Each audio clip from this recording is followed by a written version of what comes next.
Καλώς ήρθατε στο ψηφιακό μουσείο της Αλφα Τάξης. Σήμερα θα κάνουμε μια βόλτα στη συλλογή της γεωμετρικής τέχνης.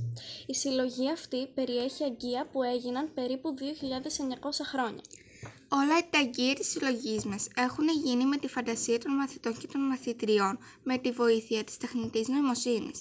Η δημιουργία ψηφιακών αγκίων με την τεχνητή νοημοσύνη δεν είναι απλώς μια εργασία στο μάθημα της ιστορίας, είναι το εισιτήριο για το μέλλον.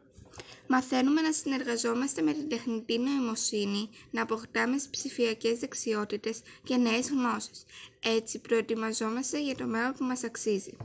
Αρχίζοντας λοιπόν τη ξενάγηση στη ψηφιακή συλλογή, θα δείτε αμφορείς, κρατήρες, ιδρύες και άλλα σχήματα αγκίων που είναι διακοσμημένα με γεωμετρικά σχέδια, όπως είναι η γεωμετρική μαργαρίτα, ομόκεντροι κύκλοι, ρόμβοι, τεθελασμένες γραμμές. Ο μέανδρος, τα τρίγωνα, οι κύκλοι, οι οριζόντιες γραμμές και άλλα απλά γεωμετρικά μοτίβα που τοποθετούνται μέσα σε πλατιές ταινίες στον λαιμό και στο σώμα του αγκίου. Ακόμα όμως και ο άνθρωπος και οι ανθρώπινες μορφές αποτελούνται από γεωμετρικά σχήματα. Τα αγκία της συλλογής μας δεν είναι πολύχρωμα, χρησιμοποιούν το χρώμα του πύλου και το μαύρο. Μπορεί δηλαδή να είναι όλη η επιφάνεια στο χρώμα του πύλου και τα σχέδια σε μαύρο ή το αντίστροφο.